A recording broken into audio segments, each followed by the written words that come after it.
찬송가 29장 3절을 같이 부릅시다. 29장 3절입니다. 주 찬양하여라 할렐루야 아멘. 찬양은 끝없다 할렐루야 아멘. 거룩한 집에서 주인 총기리며 늘 찬송 부르자 할렐루야 아멘. 전능하사 천지를 만드신 하나님 아버지를 내가 믿사오며 그 외아들 우리 주 예수 그리스도를 믿사오니 이는 성령으로 잉태하사 동정녀 마리아에게 나시고 본디오 빌라도에게 고난을 받으사 십자가에 못 박혀 죽으시고 장사한 지 사흘 만에 죽은 자 가운데에서 다시 살아나시며 하늘에 오르사 전능하신 하나님 우편에 앉아 계시다가 저리로서 사한 자와 죽은 자를 심판하러 오시리라. 성령을 믿사오며 거룩한 공회와 성도가 서로 교통하는 것과 죄를 사하여 주시는 것과 몸이 다시 사는 것과 영원히 사는 것을 믿사옵나이다. 아멘. 우리 찬송가 87장을 부르겠습니다. 87장을 부르시고 우리 함께 성미기도 제목을 쫓아서 같이 기도하겠습니다.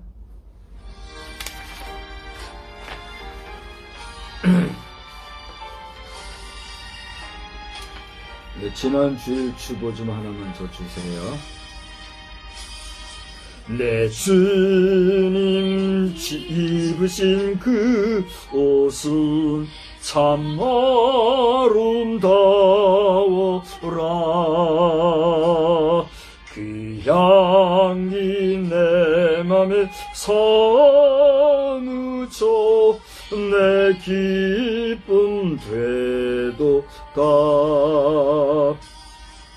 시온성보다도 찬란한 저 천성 떠나서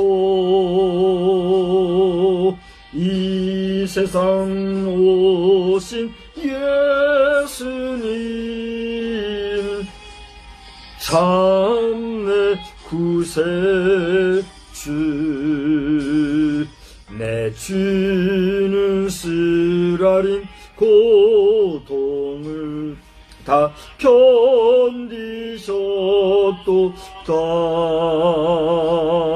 지시신 십자가 대할 때 나 눈물 흘리네. 시온성보다도 찬란한 저 천성 떠나서 이 세상 오신 예수님 참내 구세주. 내 주님 입으신 귀한 옷 나 만져보았네. 내 발이 죄악에 빠질 때치 나를 붙드네. 시온성보다도 찬란한 저 천성 떠나서 이 세상 오신 예수님 참내 구세주. 내 주님 영광의 옷 입고 문 열어주실 때 나 주님 나라에 들어가 영원히 살겠네. 시온성보다도 찬란한 저 천성 떠나서 이 세상 오신 예수님 참내 구세주. 다 같이 기도하겠습니다. 거룩하시고 자비로우신 하나님, 이 시간엔 저희들이 합심하여 주님 앞에 같은 기도의 제목을 놓고 같이 기도합니다. 하나님이여, 이 나라 대한민국의 지도자로 세우신 대통령 윤석열 대통령, 그의 현재 입지가 어렵게 되었고 또 그의 수고에 비하여 많은 불의한 일들로 말미암아 국가가 위기 상황에 처해 있는 것을 보게 됩니다.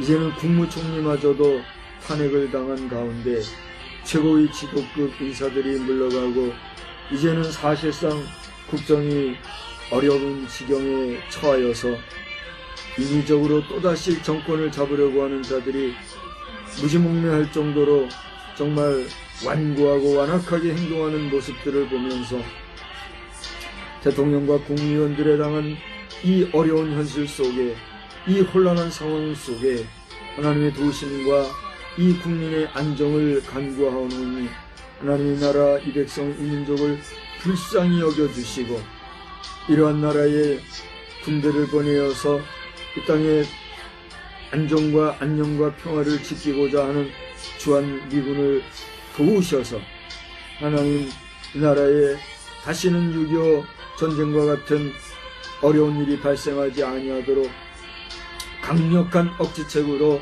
저 북한 공산주의자들을 괴멸시킬 수 있도록 능력으로 함께하여 주시고, 아무것도 알지 못하고 그 사상과 또 그 정치적 욕망과 욕정에 매여 우왕좌왕하는 많은 국민들이 있사오니 난 저들을 불쌍히 여겨주시고, 혹여라도 중국의 외국인들이 들어와서 정말 저들이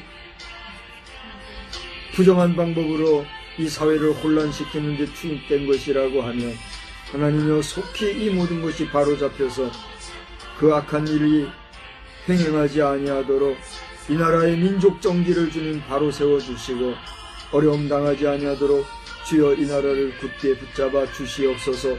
세계적으로 러시아, 우크라이나, 이스라엘, 이란 등 많은 국가들이 분쟁하는 가운데 국제적 분쟁이 잦아들지 않고 있사오니 주여 불쌍히 여겨주셔서 이 모든 것들도 주 안에서 평정이 되고 평안을 찾을 수 있도록 주님 지켜 주시옵소서. 국정혼란 야기 세력들이 쇠퇴하게 하시며 정치계의 꾼들이 소멸되게 하시되 하나님이여 이 나라의 안녕과 안정이 속히 찾아오게 하시고, 이제는 이 송구 영신의 시기에 저희들이 보다 더 안정된 모습과 경건한 모습으로 새해를 맞이할 수 있도록 은총을 베풀어 주시옵소서.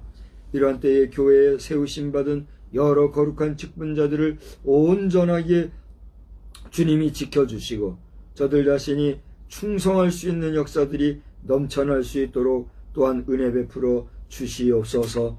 무조건종 영육간의 강건함과 평강을 더하여 주시되, 주여 오늘의 이 어지러운 형편 속에서 하나님이여 최소한의 공동체인 우리 가정의 가족들을 위하여서라도 힘을 다하고 정성을 다하되, 우리 가족들도 마음과 뜻과 정성을 합하여 우리가 한마음 한 뜻으로 믿음 생활 잘 해갈 수 있도록 주님 도와주시옵시고, 이 일이 더욱더 확산이 되고 더 넓어져서 보다 많은 가족들이 구원받는 역사가 나타날 수 있도록 주님 도와주시기를 간절히 빌고 소원합니다. 이 시간에도 말씀 안에서 은혜 받기를 간절히 원하옵고 예수님의 이름으로 기도드리옵나이다. 아멘. 우리 말씀은요, 히브리서에서 보겠습니다. 히브리서 3장 1절로 6절을 보겠습니다. 히브리서 3장 1절로 6절 우리 한번 교독합니다. 그러므로 함께 하늘의 부르심을 받은 거룩한 형제들아, 우리가 믿는 도리의 사도이시며 대제사장이신 예수를 깊이 생각하라. 그는 자기를 세우신 이에게 신실하시기를 모세가 하나님의 온 집에서 한 것과 같이 하셨으니, 그는 모세보다 더욱 영광을 받을 만한 것이 마치 집 지은 자가 그 집보다 더욱 존귀함 같으니라. 집마다 지은 이가 있으니 만물을 지으신 이는 하나님이시라. 또한 모세는 장래에 말할 것을 증언하기 위하여 하나님의 온 집에서 종으로서 신실하였고, 그리스도는 하나님의 집을 맡은 아들로서 그와 같이 하셨으니, 우리가 소망의 확신과 자랑을 끝까지 굳게 잡고 있으면 우리는 그의 집이라. 아멘. 할렐루야. 할렐루야. 하나님의 놀라우신 은혜가 오늘도 우리에게 예비하신 은혜로 함께 하실 줄 믿습니다. 아멘. 2024년 12월 29일 이제 저녁 예배 시간을 통하여서 지금 19시 10분 정도 지나가고 있는데, 오늘 이 영상으로 함께 예배 드리는 분이 몇 분이 계시든지 간에 여러분의 심령이 잘 되고 여러분의 마음의 소원들, 기도의 응답들이 신속하게 이루어지는 놀라운 역사, 성령의 충만한 역사가 날마다 넘치기를 또한 주의 이름으로 축원합니다. 예수 숙고하기. 우리 한번 따라 할까요? 예수 숙고하기. 예수 숙고하기. 여기서 숙고한다는 말이 무슨 말일까요? 그렇습니다. 오늘 성경을 보면 1절에 우리의 믿는 도리의 사도이시며 대제사장이신 예수를 어떻게 하라? 깊이 생각하라. 여기 깊이 생각한다는 말이 숙고한다는 말이에요. 그러니까 우리가 예수 숙고한다는 말은 무슨 말이에요? 예수님을 깊이 생각한다는 거예요. 고자는 생각할 고자예요. 숙자는 뭐예요? 농익다, 또 무르익다. 그러니까 똑같은 열매라도 풋과일은 먹기가 뜰고 맛이 없잖아요. 그러나 이것이 적당하게 익어서 아주 그 과즙도 촉촉하고 당도도 높고 그러면 아주 맛있잖아요. 그렇습니다. 숙성한다, 성숙하다 할 때 그 숙자, 무르익는다 말이죠. 무르익을 자, 숙자, 생각할 고자, 그걸 숙고한다고 하는데 깊이 생각한단 말이에요. 우리가 예수를 깊이 생각하는 그러한 우리의 일상이 되기를 주의 이름으로 축원합니다. 오늘 성경 본문 말씀은 제가 언젠가도 설교했던 본문의 내용이고 또 여러분이 잘 아는 내용대로 우리가 하나님의 종으로서 또 모세가 하나님의 귀하신 일을 잘 감당한 것처럼 우리도 그 일을 잘 감당하게 될 때 우리가 하나님 아버지 앞에서 거룩한 신분을 가진 자들로서 거룩한 집과 같은 그런 존재들로서 귀하게 인정함을 받게 될 것이다 하는 그런 내용이 오늘 본문의 전반적인 내용이에요. 그러면서 그 앞서서 예수를 깊이 생각하라고 하는 의미는 예수를 우리가 깊이 생각하는 가운데 하나님을 의식하고 하나님을 생각하고 하나님을 늘 우리가 묵상하고 가노라면 하나님의 자녀된 도리, 하나님의 백성된 도리를 온전히 감당함으로써 마치 모세가 하나님을 위하여서 그의 사명을 잘 감당하고 또 사실 모세는 다른 사람은 하나님을 보지 못했지만 그는 하나님을 그야말로 대면에서 본 그런 위치에 있었던 사람이잖아요. 물론 모세가 하나님을 대면했다고 하는 것은 정면으로 하나님을 보았다는 의미는 아니에요. 우리가 성경을 보면 모세는 하나님을 보게 되면 죽을까 하여서 하나님 자신이 보지 못하게 했잖아요. 다만 하나님의 뭐만 보았어요. 뒷모습만 보게 했어요. 그러나 모든 인생들 중에 하나님을 친히 대면해서 본 사람이 모세란 말이에요. 그는 그 온유함이 지면의 그 어떤 사람들보다도 온유했다고 하나님이 인정해 주신 지도자란 말이에요. 그렇죠? 그러니까 우리가 예수를 깊이 생각하고 오늘 제목처럼 예수를 숙고하는 삶을 살게 됐노라면 모세가 하나님 앞에 이렇게 귀하게 쓰임받고 세상 그 누구보다도 온유한 자라고 인정함을 받았던 것처럼 온유한 자는 복이 있나니 그 다음 뭐예요? 하나님의 아들이라 일컬음을 받을 것이라 함과 같이 우리가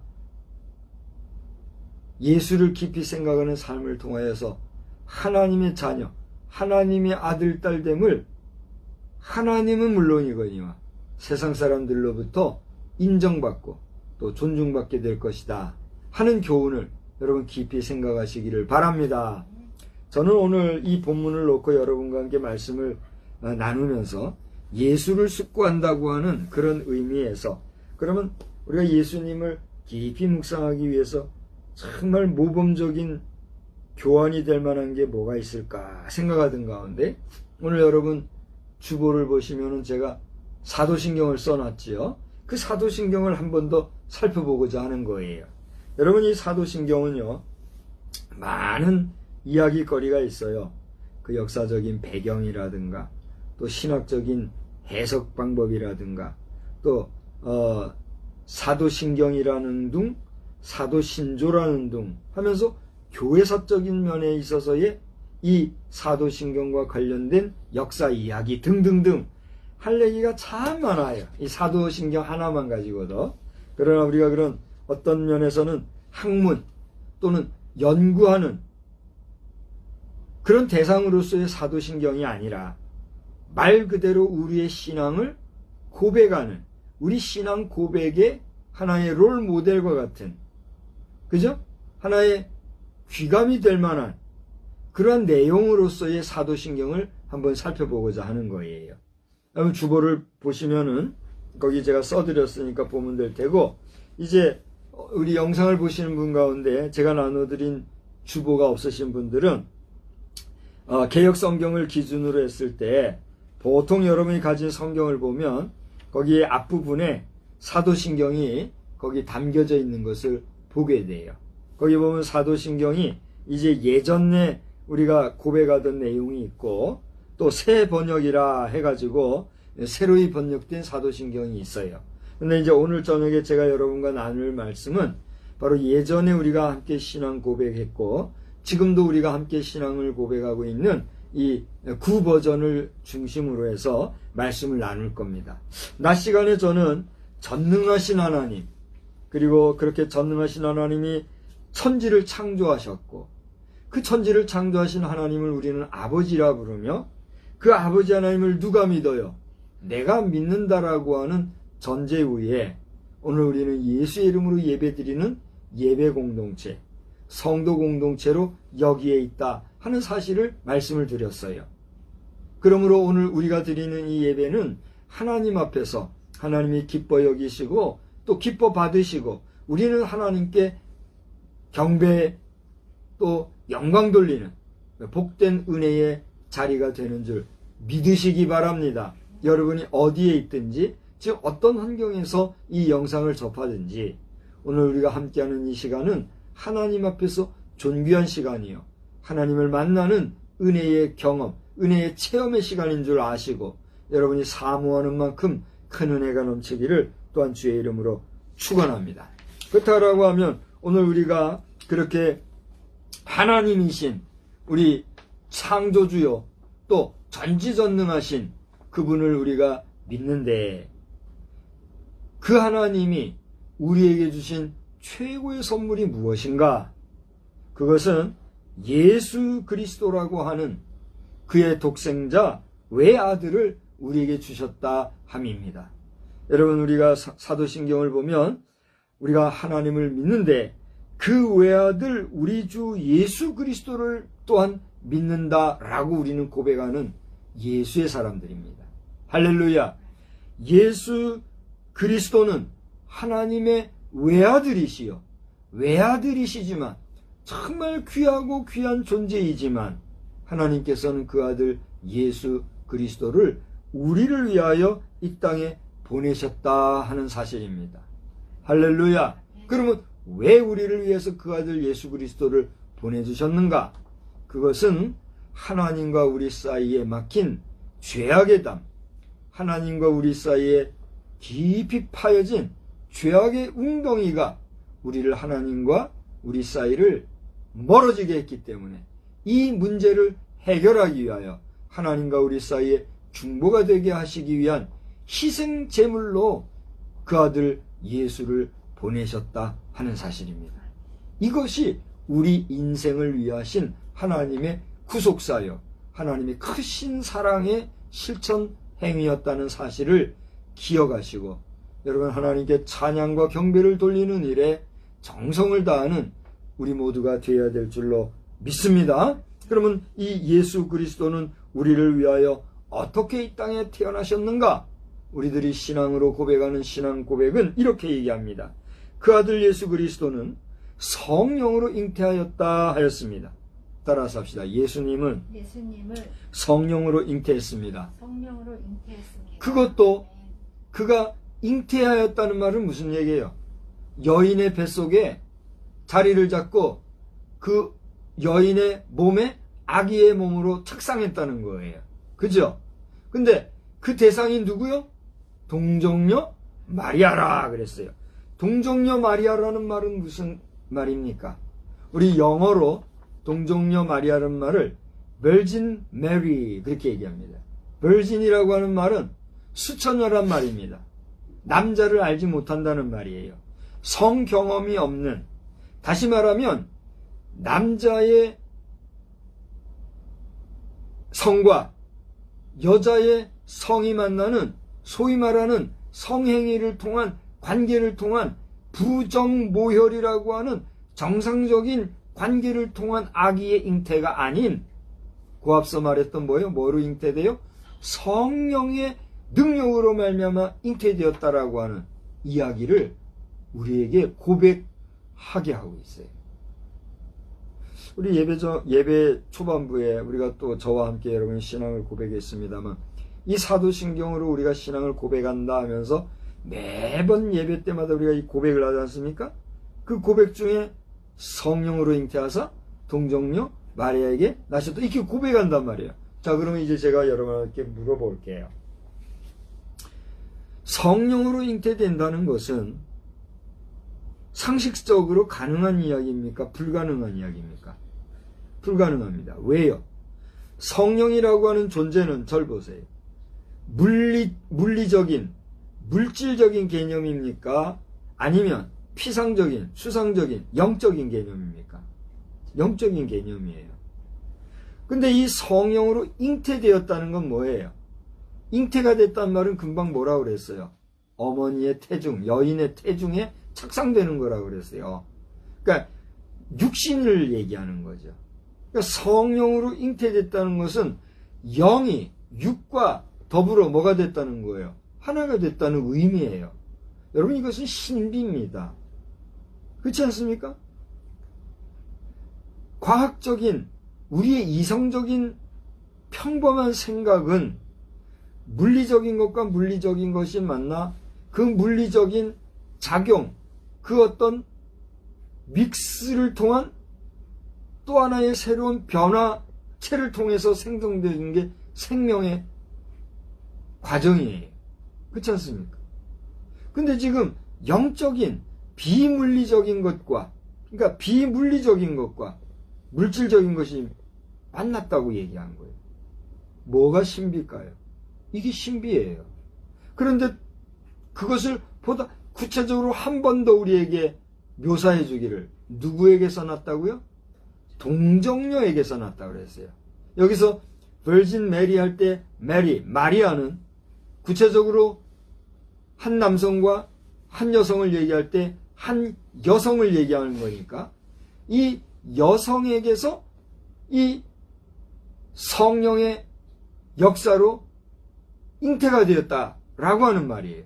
그런데 이 여인 마리아는 아까도 얘기했지만 그 특성이 남자를 안 사람이에요? 모르는 사람이에요?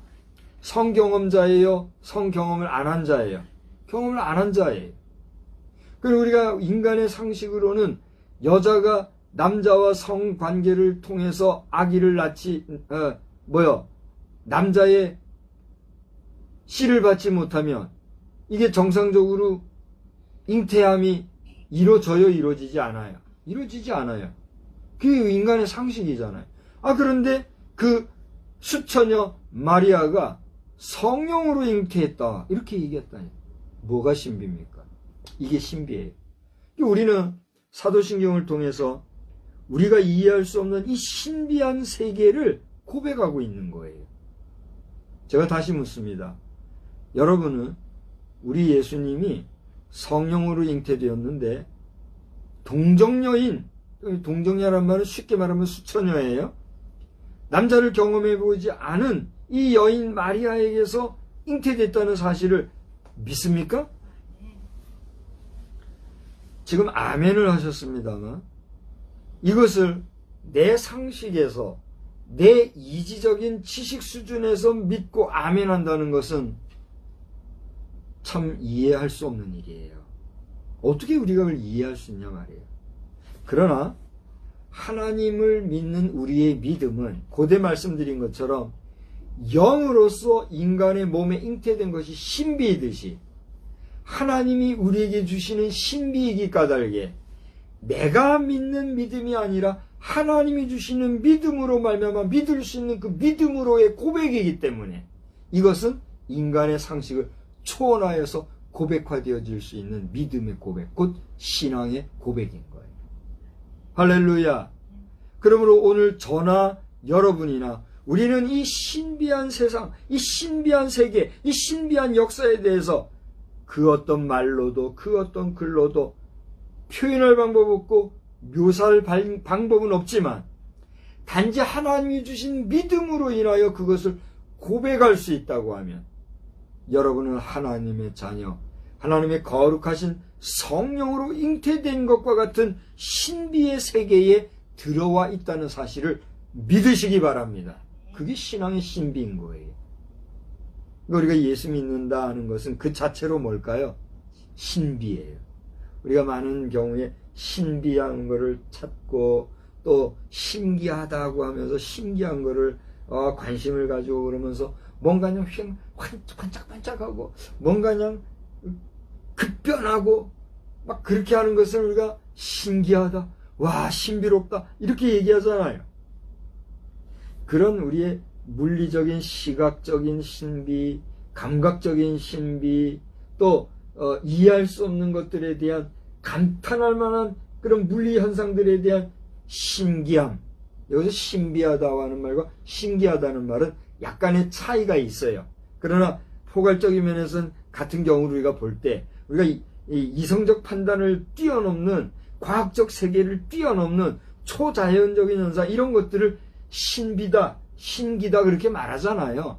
그런 면에서 예수를 믿는 믿음이 우리를 그렇게 고백할 수 있다고 하면 우리의 신앙이야말로, 우리의 신앙적 고백이야말로, 우리의 신앙생활이야말로 신비한 생활, 신기한 생활이라는 사실을 여러분 믿으시기 바랍니다. 그리고 이 놀랍고 신비한 세상을 알지 못하는 자들이, 이것을 이해하지 못하는 사람들이, 이것을 믿지 못하는 사람들이 무슨 말을 할지라도 그들에게 필요한 것은 우리와 같은 신비한 세상의 믿음이라는 사실을 여러분이 확증해 줌으로 말미암아 그들도 이 신비한 하나님 나라의 세계 안에 우리와 더불어 주의 백성으로 살아가는 역사가 있기를 우리 다 같이 기도하고 나가는 저와 여러분의 삶이 되기를 주의 이름으로 축원합니다. 그게 뭐요? 그게 전도요. 그게 뭐요? 그게 선교예요. 우리가 뭐 이거하고 저거하고 뭐 여러 가지 방법론적으로 해본들 결국은 그것을 통해서 그거 뭐 쉽게 얘기합시다. 뭐 우리가 뭐 전도 활동한다, 선교 활동한다 할 때에 그 전도 활동, 선교 활동할 때는 핵심적인 내용은 뭐요? 입으로 하나님의 말씀을 전하는 거잖아요. 그런 세상을 하나님의 말씀을 전하는 것만으로 안 되니까 그것을 보충해주고 그것을 서브하는 방법으로 어떤 것들을 해요? 전도하고 봉사하고 뭐 요즘은 스포츠 선교가지고 스포츠로도 뛰어다니고 또 뭐 다른 사람을 가르치고 또 문화활동 속에서 그 문화활동을 통한 놀라운 것들을 보여줘. 뭐 꽃꽂이 선교회도 있더라고요. 꽃꽂이라고 하는 이걸 통해서 또 느낄 수 있는 그런 이런 여러 가지 관계성을 통해서 그 관계성 안에서 하나님이 살아계심을 우리가 말로서가 아니라 몸으로 보여주는 활동을 하잖아요. 그래서 전도한다고 할 때는 하나님의 말씀을 전하는 것도 있지만 다양한 활동을 통한 전도, 그걸 생활전도라고 그러죠. 그걸 통해서 우리가 전도한다 이거예요. 근데 잘 들어보세요. 생활전도는 열심히 하는데 내 입으로 예수 복음을 제대로 한번 전하지 못하면 우리 뭐 하는 거예요?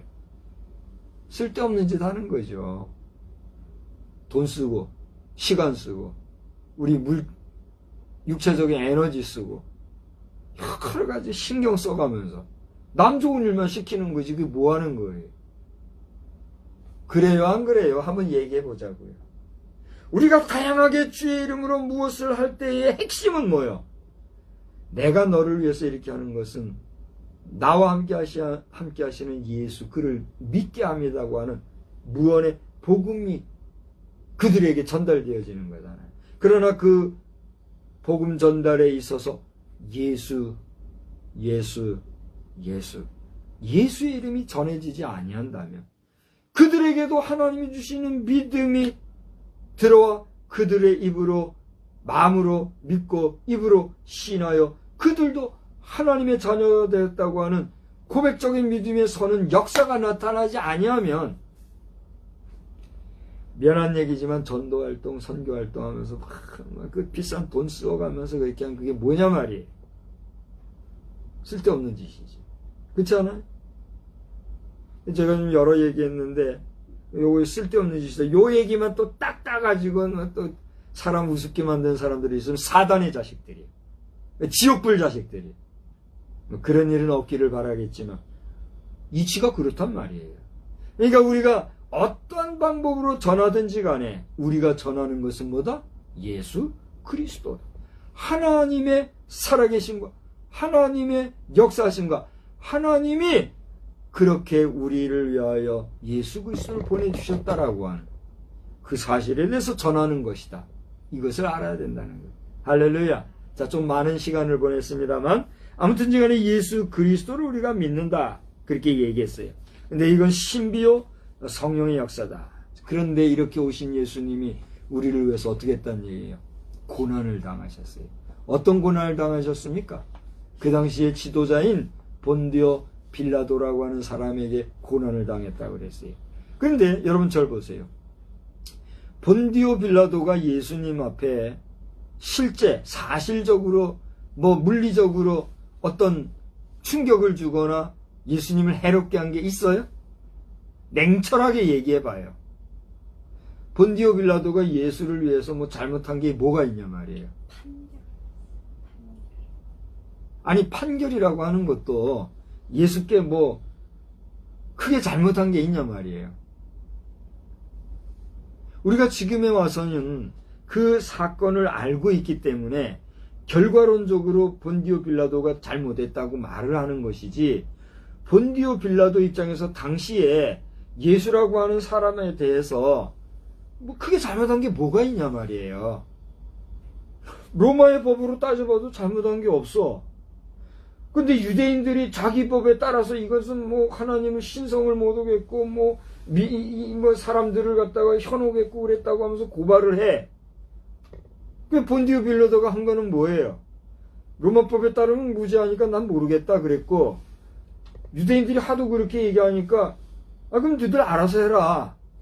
그렇게 한 것밖에 없어요. 그 예수께 대하여 본디오 빌라도가 위해한 게 있느냐 말이에요. 없지요. 없으나 우리는 그가 예수의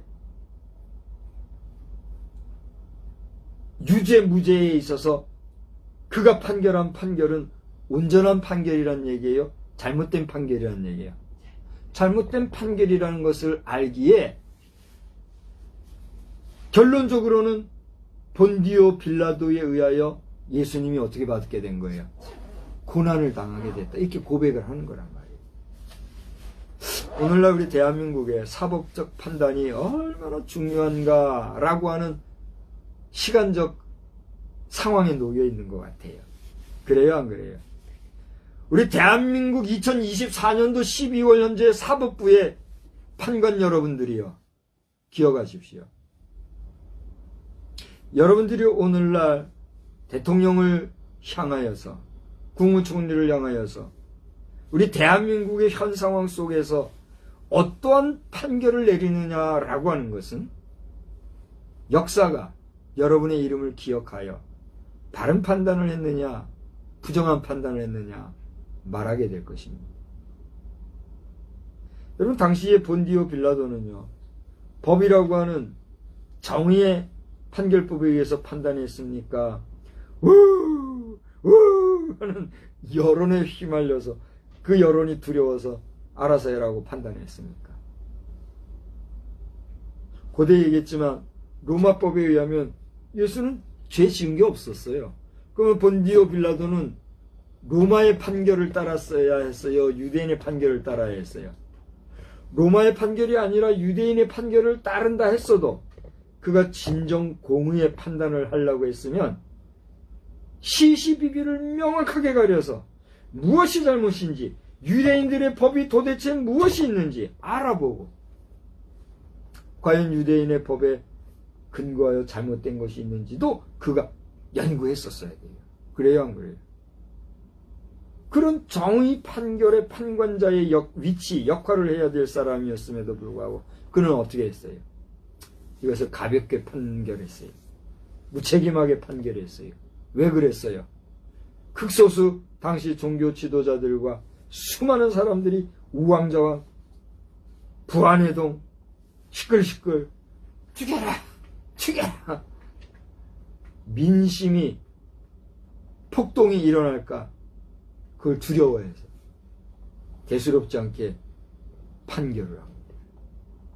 그처럼 오늘 대한민국의 현 상황 판결을 잘못하게 되면 당장은 뭐 몇 마디 욕 들어먹고 흐지부지 끝날지 모르지만 역사는 어떻게 해요? 아무개 판관 아무개는 어느 때에 이르러 이렇게 잘못 판단했다. 역사가 얘기할 거란 말이에요. 그래요, 안 그래요? 저는 오늘 우리 기도 제목 가운데도 그런 얘기를 했습니다. 입법부와 사법부, 행정부를 해서 기도하게 하시오. 제가 뭐 기도할 주제가 됩니까? 근데 그런 저에게도 오늘 우리나라의 입법부와 사법부와 행정부 이 혼란스러운 세 기관의 상황이 바로잡히고 질서 있게 규모 있게 되게 해달라는 기도를 하게 하시니까 기도하는 거예요. 우리 입법부의 거대 야당의 야당 노릇을 하고 있는 이 국회의원들, 당신들은 누가 봐도 입법 독재를 통해서 정권을 가지려고 하는 헛된 야망과 욕망에 빠져있는 자들이라는 사실, 그것을 위해서 별별 부정한 방법으로 지금 거짓의 아비 마귀의 앞잡이 노릇을 하고 있다는 사실을 알고 당신들 회개하고 하나님 앞에서 똑바로 서시기를 주의 이름으로 축원합니다. 국회의장이라는 사람이 기독교인이라고 하던데 어느 교회에 있는 사람인지 모르지만 교회 다닌다고 그게 다가 아니란 말이에요. 지금 교회 다니면 바른 양심과 선한 양심을 가지고 자기가 함께하고 있는 동지랄지라도 잘못된 것은 잘못했다고 말할 수 있고 법적 치리를 받아야만 법적 치리를 받으라고 해야지. 싸고 도는 그런 게 무슨 기독교인이에요. 무늬만 기독교인이지. 아무리 수백 수천 수억 원의 헌금을 하고 오래 신앙생활하고 교회 안에서 중직을 받았다 할지라도 오늘 하나님 앞에서 바로 되지 아니하면 뭐예요? 본디오 빌라도 같은 꼴을 당하는 거예요. 입법부의 독재가 너무나도 걱정스러워서 많은 사람이 통탄하고 힘들어하고 어려워하고 있는데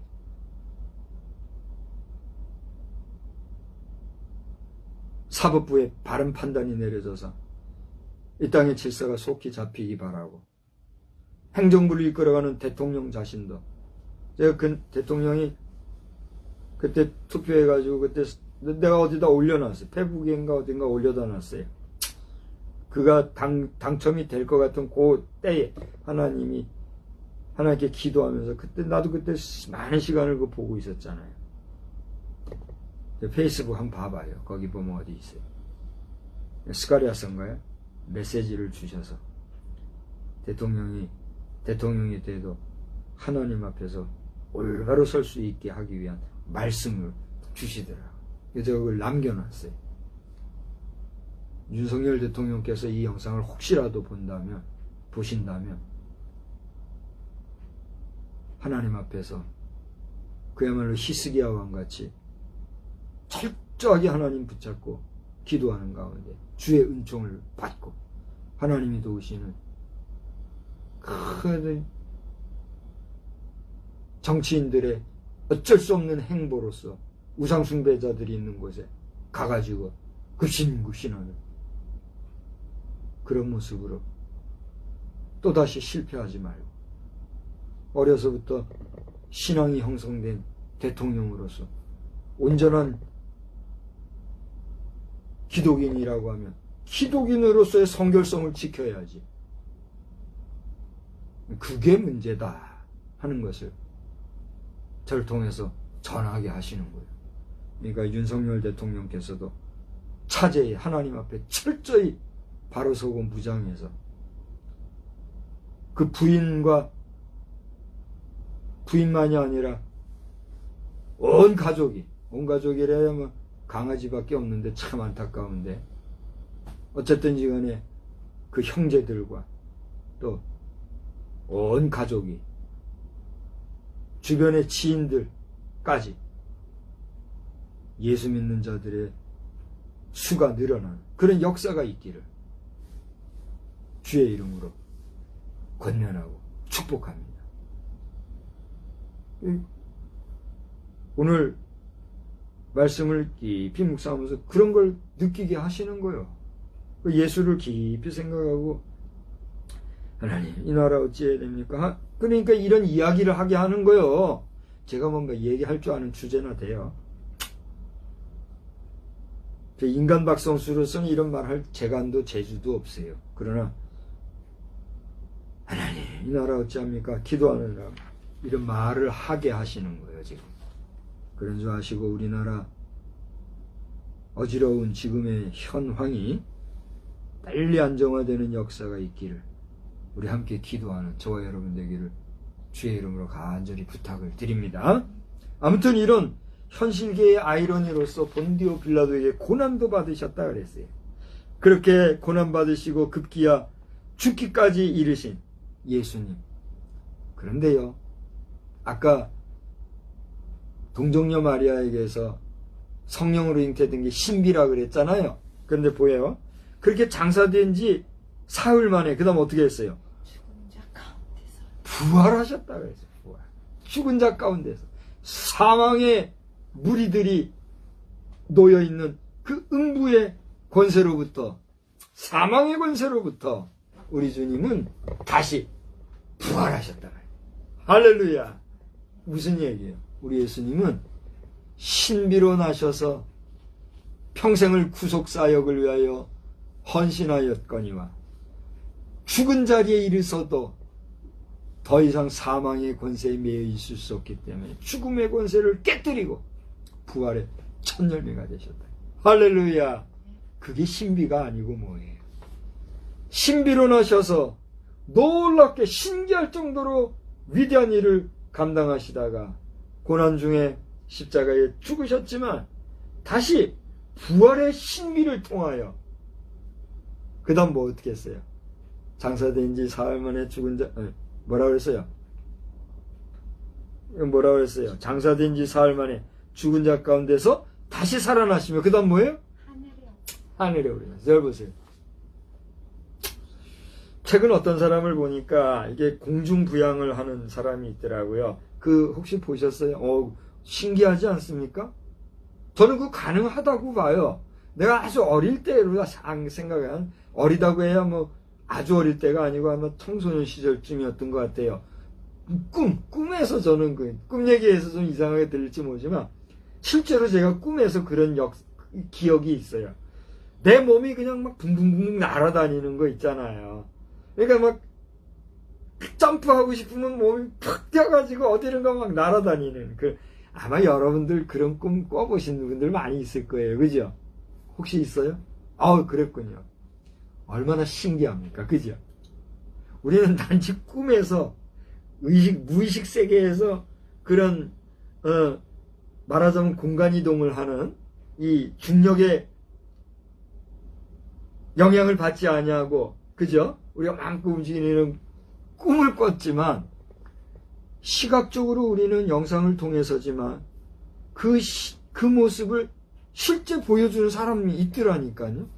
그래서 딱 이렇게 떠서 자기가 공중에 떠 있다고 하는 모습을 보여주기 위해서 밑에 발 밑으로 이게 손을 넣어보기도 하고 이런 몽둥이를 쑥쑥 해가지고 아무것도 없다는 거 보여주기도 하고 막 그런 모습이 있더라고요. 그게 어떤 트릭을 써서 어떤 영상의 편집본으로 눈속임을 하는 것인지 그건 모르겠으나 그걸 기정사실로 우리가 전제할 때 저는 그게 가능할 수도 있다고 믿는 입장이에요. 정말 신기한 모습이지만 가능하다고 저는 보는 거예요. 그런데 절 보세요. 그렇게 현대 과학시대의 그런 모습이 있듯이 그런 모습으로 우리 예수님이 어땠다는 거예요? 하늘로 오르셨다는 거예요. 근데 잘 보세요. 그것을 누가 우리에게 지금 전해주고 있습니까? 예수님이 부활하시고 하늘로 오르셨다, 승천하셨다는 사실을 누가 우리에게 전해주고 있어요? 그렇습니다. 그 당시에 그것을 본 사도들이 우리에게 그 사실을 전해주고 있다는 거예요. 앨런 머스크를 보신 분 있어요, 여러분 가운데? 오늘 이 영상 중에 앨런 머스크 회장이 이 영상을 보신다면 저에게 전화를 2번 주셨어요, 이분이. 2번 주셨는데 본인인지 아닌지 내가 확인할 방법이 있어야지. 그 질로 우리 흐지부지 끝났어요. 텔레그램에 지금 그 사람의 연락처가 나 있어요. 그럼 뭐해? 계속 연결이 안 되니까 우리 할 수 없는 거지. 이 영상을 보고 앨런 머스크 씨가 먼저 전화했던 것처럼 전화 주신다면 우린 통화하겠지요. 중요한 건 그게 아니라 앨런 머스크를 본 사람이 있어요? 이 가운데? 여러분 앨런 머스크 본 사람 있습니까? 보신 분도 있고 못 본 사람도 있을 거예요. 근데 못 본 사람들이요, 본 사람들보다 앨런 머스크에 대해서 더 많은 걸 아는 것처럼 얘기하는 경우 우리 알고 있지요. 그래요, 안 그래요? 앨런 머스크라는 사람을 한번 보지도 못했으면서 그의 주식이라든가 그에 관련된 그 어떤 것들을 투자해가지고 거기서 돈을 많이 버는 사람들도 실제 있어요, 없어요? 있단 말이에요. 무슨 얘기예요, 도대체 이게? 잘 봐요. 우리는 21세기 현재 2024년 12월을 살아가면서 한 번도 보지 못한 사람의 명성을 듣고 그 명성을 신뢰하고 그에게 나에게 있는 물질을 투자해서 그로부터 투자한 물질의 2배, 3배, 10배, 1000배를 받는 역사를 경험하고 살듯이 우리 주님이 부활하셨다, 승천하셨다라는 사실을 우리는 본 사람이 있어요, 없어요? 없지만 그것을 믿고 그것을 고백할 수 있는 것은 우리가 뭘 받았기 때문에, 네? 영혼의 구원을 받았기 때문에. 할렐루야. 베드로가 그걸 우리에게 얘기하고 있는 거야. 너희가 예수를 보지 못하였으나 믿고 말할 수 없는 기쁨 속에 있는 것은 믿음의 결국 곧 영혼의 구원을 받음이라. 우리가 영혼의 구원을 받았기 때문에 주의 부활 승천의 사실에 대해서도 믿을 수 있는 거예요. 또 나아가 그것을 그 당시에 그것을 보고 친히 목격하고 그걸 증언한 사도들의 증언을 믿기 때문에 그것을 믿을 수가 있는 거예요. 아멘. 이것을 믿느냐 믿을 수 없느냐에 따라 우리가 하나님 앞에서 구원함을 받은 자가 되느냐 되지 못하느냐의 차이가 나는 거예요. 부족하지만 오늘 박 목사가 여러분을 위해서 축복할 것은 제가 주의 부활과 승천을 믿고 그 다음에 뭐라 그랬어요? 저리로서 산 자와 죽은 자를 심판하러 오시리라. 다시 재림하러 오신단 말이에요. 아멘. 재림의 주로 오신다는 거예요. 주님이 다시 오실 세컨드 카밍 할 때는 어린 시절 저 구유인할 때는 아기의 연약한 모습으로 오셔서 우리를 구원하시기 위해 구세주로 오셨지만 이때 다시 오시는 주님은 우리에게 어떤 주님으로 오신다고요? 심판주로 오신다고. 우리는 그걸 신앙을 고백하고 있잖아요. 할렐루야. 주 다시 오실 것을 마음으로 믿고 확신하는 가운데 주의 심판을 두려워하지 아니하고 오히려 그 심판을 기다리고 사모하는 여러분에게 복이 있기를 주의 이름으로 축원합니다. 그게 복음을 믿고 영접하고 복음 안에서 사는 복된 사람들의 현주소요, 현재 모습인 거예요. 아멘. 여러분은 복음을 가진 복인이십니까?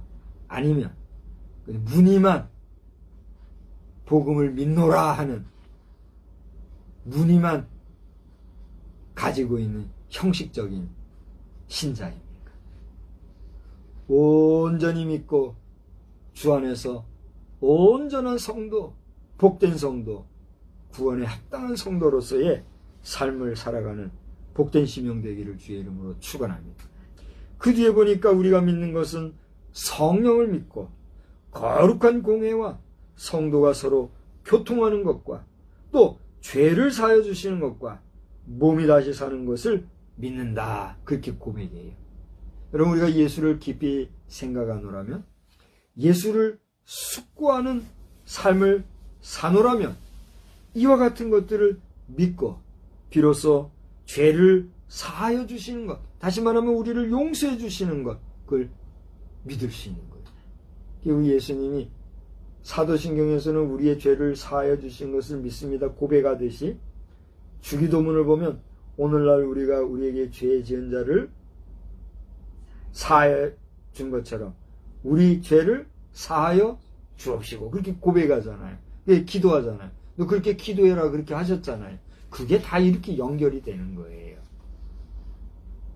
오늘날 우리 정치계에서 이 좌파주의에 빠져가지고 나라 말아먹고 망하게 하려고 하는 죄악 가운데 빠져 허덕이는 인생들 가운데 이 복음, 이 메시지를 듣는 분이 있다면 여러분 속히 돌이키고 회개하고 돌아와서 하나님 두려운 줄 알고 국민 두려운 줄 알고 제정신 차리고 저 북한 공산주의 괴뢰도당들의 미혹에 넘어가지 말고 정신을 차리고 깨어근신하여서 자유 대한민국의 대한민국됨을 자랑스럽게 여기고 나아가는 그런 참 대한민국 국민이 다 되시기를 주의 이름으로 축복합니다. 축복합니다. 이 아들 거대 야당 됐다고 다수당 됐다고 오만방자하게 하는 사람들 당신들 회개해야 돼요. 어따 대고 말이야. 당신들 권력 가지면 얼마나 가질 것이고 당신들의 힘이 크면 얼마나 클 것이며 당신들이 그렇게 떠드는 국민의 뜻이 진정 국민의 뜻이요 당신들의 욕심을 추구하려고 하는 국민의 뜻을 도용하는 거예요. 뭐 어때가지고 언론에서 일하던 사람들도 말이야 거기서 썩어 빠진 정신으로 국회의원 배지 달았다고 오만하게 하는 사람들 말이야. 아주 내 이름을 불러대고 싶지만 쪽팔려 할까봐 내가 그냥 넘어가는 거예요. 나쁜 지구. 당신들 회개하지 않으면 반드시 하나님께서 벌하실 거라는 걸 알고 정신을 차리란 말이야. 뭐 이거 그만하라고 막 입을 막는 것 같아요. 하나님의 진노가 엄중하다는 사실을 입법 독재자들은 깨어근신하고 정신 차리기를 바랍니다. 그게 당신들이 살 길이요. 어따 대고 저 앞에서 걱정해요. 내가 바른 말을 하니까. 지금 우리나라 지금 제대로 가고 있는 거 맞아요? 이건 나는 이런 말 할 줄도 몰라요.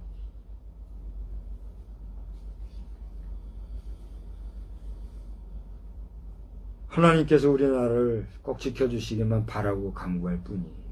자, 그 다음 마지막으로 뭐예요? 사도신경은 영원히 사는 것을 믿사옵나이다. 여기 보세요. 여기 두 가지 신비가 있어요. 부활이 있어요. 첫째, 예수님의 부활이 있어요. 그죠? 아까 여기 중간에 보면 장사된 지 사흘 만에 다시 살아나셨다. 그래서 하늘에 오르셨다. 그랬죠? 여기서 다시 살아났다는 건 누구의 부활을 얘기합니까? 예수 부활을 얘기해요. 근데 마지막에 거기 보면 죄를 사여 주시는 것과 몸이 다시 사는 것과 그래요. 몸이 다시 사는 것을 믿는다. 이 말은 뭘 말을 하는 거예요? 저나 여러분이나 주님 오시기 전에 우리 생명이 끝나면 우리는 다 어떻게 될 사람들이에요? 죽을 수밖에 없는 존재들이요. 그랬지 않아요? 당신의 나이가 지금 60대요, 70대요. 그럼 앞으로 당신 남은 인생이 얼마나 남은 거예요? 얼마나 대단하게 애국할 거라고 말이에요. 거짓말하면서 속여가면서 정치한답시고 국민들 희롱하고 국민 골 빼먹고 그렇게 하는 거예요. 목회자들에게도 하나님이 물으실 심판이 잣대가 엄중하지만 사회 지도자들도 마찬가지라는 거 알아야 돼요. 그게 성경의 법칙이라는 걸 알아야 된단 말이에요. 정신들 차리고 남은 생 잘 살기 바라고. 예수님이 어쨌건 이렇게 부활하신 것처럼 우리 죽을 수밖에 없고 다 죽은 존재들도 내 아버지는 올해 몇 년 됐죠? 내 아버지는 돌아가신 지가 13년. 내 어머니는 돌아가신 5년이 됐어요. 내 할아버지는 벌써 20년도 더 됐어요. 그러고 보면. 그죠?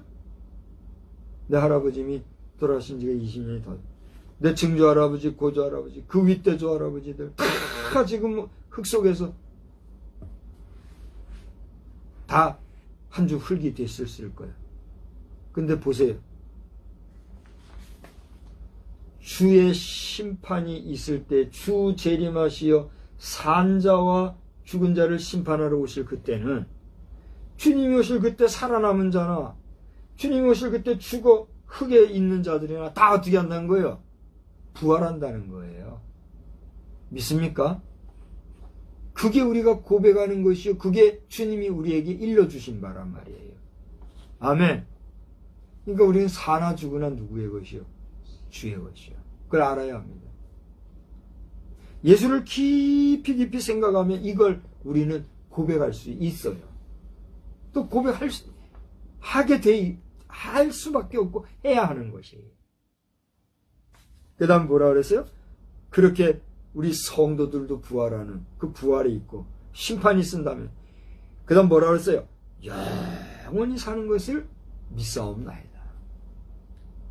주님의 최후의 심판이 있다면 영생 복락의 세상이 우리에게 전개될 것이다. 이것을 여러분 온전히 믿고 믿음 안에서 소망 가운데 우리가 호흡하는 동안은 주의 사랑으로 사랑을 나누면서 하나님의 기쁨으로 살아가는 우리 모두가 되기를 주의 이름으로 축원합니다. 축원합니다. 오늘 한 번도 졸지 않은 분에게 박수 한번 보내 기도하겠어요. 하나님 감사합니다. 오늘도 저희들이 우리 주님을 깊이 생각하노라니 매번 고백하는 사도신경이 다름이 아니라 우리 주님을 고백하였던 사도들의 고백이었고 그 고백이 오늘 나의 고백화되었다는 사실에 대하여 다시 한번 감사와 찬송과 영광을 돌립니다. 주여 사도들의 신앙 고백만이 아니라 오늘 이 시대를 살아가는 나의 고백이 되어 장차 다시 오실 주님 앞에서 경거망동하지 말고 온전히 살아가는 믿음의 신실한 자 되도록 우리를 주관하여 주시옵소서. 다시 한번 우리나라와 민족을 위하여서 기도하오니 주여 정치, 경제, 사회, 문화 그리고 기타 여러 장르의 우리 국민들의 삶 속에서 이 정치적인 문제가 너무나도 시끄럽고 혼탁하고 어지러워서 이로 인하여 여러 가지 우리들의 사회 문제가 복잡해지는 가운데 있사오니 주여 불쌍히 여겨 주시옵시고 시시비비 중에 바른 것은 상 주시어서 복되게 하시되 잘못된 것은 반드시 치리하여 주시고 용서를 구하는 자 용서하여 주시되 그렇지 아니한 자들에게는 하나님의 준엄하신 심판의 치리로서 치리하여 주셔서 하나님의 공의가 살아 움직임을 보여주는 대한민국 정치계가 되도록 주여 역사하여 주시옵소서. 이 나라의 대통령을 긍휼히 여겨주시고 국무총리까지도 탄핵을 당하여 괴로운 가운데 있는 것을 불쌍히 여겨주셔서 이 나라의 안위와 안보가 그들의 손에 있기보다 하나님의 주권에 있는 것을 그들도 알게 하여 주시어서 특별히 사법부의 판관들에게 정의로운 마음, 성결한 마음, 정직한 마음, 신실한 마음을 주시어서 자유와 평등과 정의를 우리 대한민국의 대법원의 모토로 삼고 있는 인사들이니만큼 정의의 판결자들이 되어서 자유를 지켜나가는 온전한 사법부 인사들이 되도록 그들에게 지혜와 능력으로 함께하여 주시옵소서. 주여 이제 오늘이 지나면 2024년도 주일은 끝이고 이제 새해의 첫 주일을 우리가 맞이하게 될 줄 압니다. 이 가고오는 송구영신의 시기에 어수선한 이 대한민국을 불쌍히 여겨주시고 나아가 우리 대한민국만이 아니라 러시아와 이스라엘과 또 주변의 여러 국가들이 이런 어려운 전쟁의 소용돌이 속에 있사오니 이 또한 시시비비 중에 옳은 자들이 이기고 그른 자들이 통에 잡아가고 회개하는 역사가 있도록 이 지구촌 행성을 불쌍히 여겨 주시옵소서. 한 주간 동안에도 우리를 지켜주시고 이 밤에도 단잠 주시기를 원하올 때 예수님의 귀하신 이름으로 기도드리옵나이다. 아멘. 우리 주신 말씀 생각하면서 찬송가는요 84장을 부르시겠습니다. 84장. 온 세상이 캄캄하여 참빛이 없었더니 그 빛나는 영광 나타나 온 세상 빛이 없네. 온 세상이 캄캄하여서 참빛이 없었더니 그 빛나는 영광 나타나 온 세상 빛이 없네. 영광 영광의 주 영광 영광의 주 밝은 그 빛 내게 비추었네. 영광 영광의 주 영광 영광의 주 이 세상에 비친 오직 주 예수님. 아멘. 주 말씀을 믿는 사람은 그 마음이 시원하고 주 영령을 순행하는 자 그 기울이 환하겠네. 아멘. 영광 영광의 주 영광 영광의 주 밝은 그 빛 내게 비추었네. 영광 영광의 주 영광 영광의 주 이 세상에 빛은 오직 주 예수님. 죄 가운데 사는 사람은 그 눈이 어두워도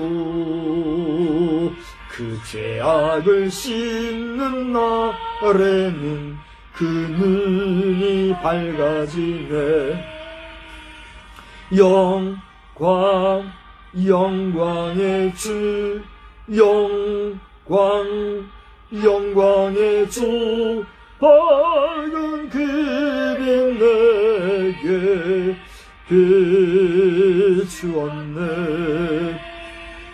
영광 영광의 주 영광 영광의 주 이 세상의 빛은 오직 주 예수님.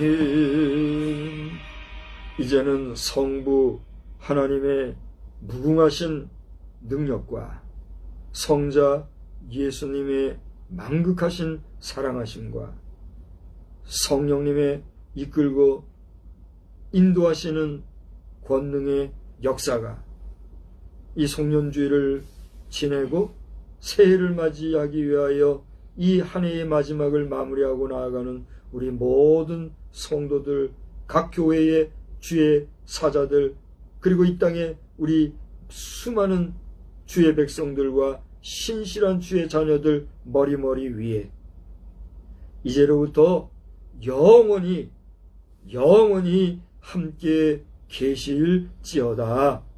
아멘. 아멘. 주여.